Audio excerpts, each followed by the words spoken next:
Le monde bouge, la Chine avance, deuxième partie, toujours en compagnie de Sébastien Périmoni, qui est militant à Solidarité et Progrès. Est-ce que très rapidement on peut représenter Solidarité et Progrès pour les auditeurs qui viennent nous rejoindre? Oui, c'est le parti de Jacques Cheminade qui est quand même relativement connu. Il a été 3 fois candidat à la présidentielle et il avait mis au cœur de son programme trois choses fondamentales qui étaient l'exploration spatiale dont on a tant parlé, l'économie bleue, nettoyer les océans, et le troisième pilier de son programme, c'était le développement de l'Afrique, dont il a beaucoup parlé. Et il a été d'ailleurs extrêmement bien vu, puisqu'il a été le seul candidat dans l'histoire de la Ve République à parler du tabou qu'est le franc CFA lors du fameux débat des 11 candidats sur BFM TV à l'époque. Exactement. En mettant de l'avant ce tabou qui reste encore aujourd'hui dans la relation entre la France et l'Afrique. Alors on va revenir un petit peu justement sur ces relations entre les pays du Nord dont nous faisons partie, en tout cas la France dont la France fait partie, avec malheureusement ce mot qu'on emploie un peu péjoratif qu'on appelle la France-Afrique, et qui un peu, on peut en déduire d'un néocolonialisme certain. L'idée, pour le coup, c'est la visite de Xi Jinping. C'est pour ce sujet qu'on vous reçoit en Afrique. La place et l'importance que prend la Chine en Afrique. Alors, est-ce que la Chine, justement, qui a tendance à prendre cette place, arrive d'une façon plus intelligente que ne l'ont fait les Français, que ne l'ont fait les Anglais? Est-ce que la Chine a, arrive moins masquée et finalement en tire plus de bénéfices?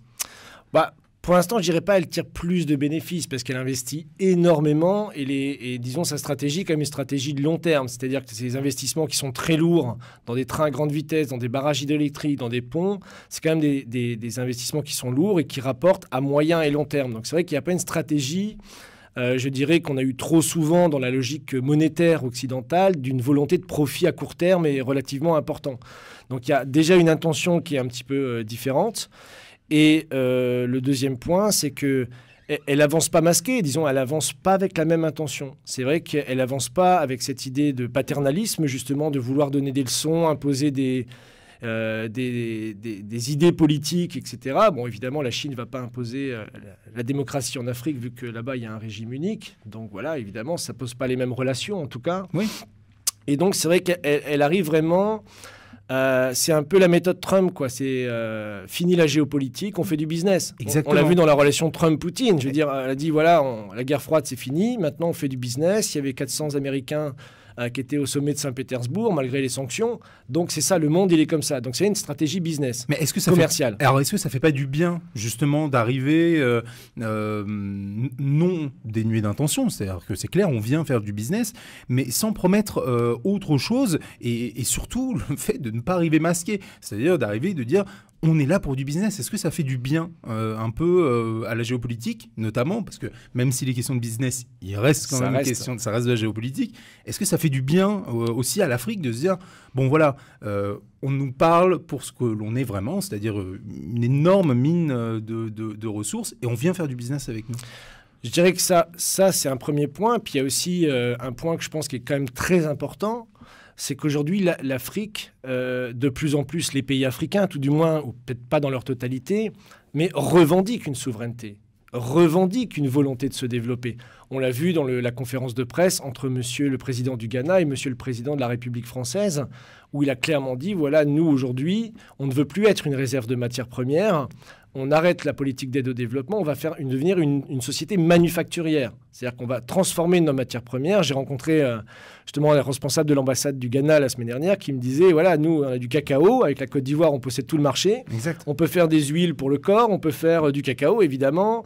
On peut faire des liqueurs, même de toutes sortes de choses. Mais aujourd'hui, on ne les fait pas. Donc aujourd'hui, la stratégie du gouvernement, c'est une stratégie de développement manufacturière. Et c'est intéressant historiquement, puisque... si on reprend l'histoire de la Révolution américaine qui s'est libérée de l'Empire britannique, une des choses qui était interdite dans les colonies à l'époque, c'était le développement de manufactures. Oui. Voilà. Donc aujourd'hui, l'Afrique est en train de faire sa révolution industrielle, entre guillemets. Et donc, évidemment, on va chercher les partenaires qui sont prêts à répondre à cette stratégie.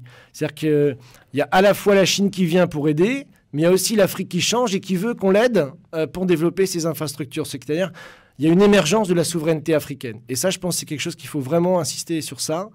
et ça permet de sortir d'une Afrique qu'on vient aider de l'extérieur. Alors qu'on vient aider, et malheureusement, souvent, lorsque cette souveraineté, on a pu le voir à travers de nombreux exemples à travers l'histoire, dès que cette souveraineté auprès des anciens pays colonisateurs, la France, l'Angleterre, les Pays-Bas, une fois que ces pays-là demandaient une souveraineté, et en général, ça se passait pas très bien, ça se transformait en guerre civile, ça se transformait en changement de pouvoir, etc. Est-ce que finalement, la Chine, alors attention, a plus une tentative d'apporter la paix, au moins en tout cas de l'apaisement?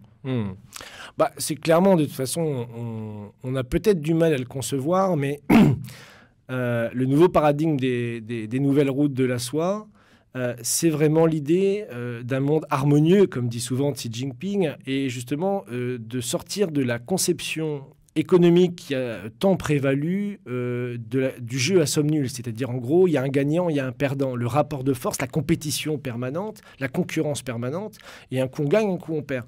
Donc c'est vrai que l'approche chinoise est un peu différente. Donc du coup, il y a évidemment le facteur de paix. Et moi, je me suis réjoui de ça il y a quelques jours, quand j'ai vu le premier avion partir de l'Érythrée rempli d'Érythréens et arriver en Éthiopie, sachant qu'il y a encore 10 ans, il y avait 100 000 morts parce que les pays s'étripaient sur la base justement des frontières coloniales qui avaient été faites un peu n'importe comment, etc. On trace une ligne droite et puis on voit. Et voilà, et donc aujourd'hui, l'Éthiopie, qui a beaucoup profité des investissements chinois, a développé donc une élévation de son niveau de vie, une conception différente. En 10 ans, incroyable. Et donc, si vous voulez, ça change aussi les mentalités.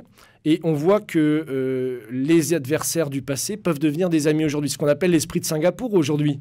C'est la Corée du Sud, la Corée du Nord, Trump et Poutine, Ahmed et Afwerki en Érythrée, Éthiopie. On a ce nouveau paradigme qui a beaucoup d'impact positif, pacifique à travers le monde. Et ça, c'est ce qu'on peut noter. Et que les forces, entre guillemets, anciennes, sont en train d'un petit peu de perdre la partie. Alors, c'est intéressant. Pour la Chine, aussi bien pour l'Afrique, est-ce que l'on ne risque pas aussi, malheureusement, après une situation d'apaisement, de peut-être revoir, alors non pas des ingérences, puisque voilà la question, mais justement, c'est-à-dire que maintenant, on combat sur un autre terrain. On peut le voir, notamment entre la Chine et les États-Unis, où Trump augmente de façon complètement dingue les barrières douanières. Donc, à partir de ce moment-là, est-ce que, alors c'est peut-être trop se projeter, mais est-ce que on va glisser les conflits sur un autre terrain? C'est-à-dire qu'on n'est plus sur une question de langue, d'ethnie, d'appartenance, machin. On va commencer vraiment à se retrouver sur des combats purement économiques. Oui, ça c'est un risque. C'est évidemment un risque, et c'est aussi en fonction des leaders qui seront les leaders de demain. Parce que c'est vrai que Xi Jinping a quand même brisé, avec une certaine tradition dans son pays, a beaucoup lutté contre la corruption. Parce qu'il y avait une corruption chinoise en Afrique, ça a été très présent. Donc demain, qui sera là après Xi Jinping? Quelle politique il aura? Qui sera là après Trump? Qui sera là après Poutine? C'est des questions sur lesquelles aujourd'hui il est très difficile de répondre. Mais évidemment qu'il y a toujours un danger. Et c'est pour ça que j'insiste sur cette question de souveraineté africaine, voire panafricaine, où l'Afrique, si elle arrive à rentrer dans cette politique de développement endogène et, je dirais, souverain, aura son mot à dire dans les éventuelles guerres futures économiques, si jamais elles devaient arriver. Voilà. Exactement. On va revenir ensemble pour la troisième partie. Sébastien Périmoni, vous êtes notre invité. Aujourd'hui, on parle de l'Afrique, de la Chine, de cette relation qui existe déjà depuis plus de 10 ans, dont on commence à voir les fruits. On va continuer aussi de parler de la visite du président chinois, du président Xi, au Sénégal et notamment aussi en Afrique du Sud pour le sommet des BRICS. On se retrouve dans un instant. Vous êtes à l'écoute de Radio LCF, la Chine en français, pour la troisième partie, toujours en compagnie de notre invité Sébastien Périmoni.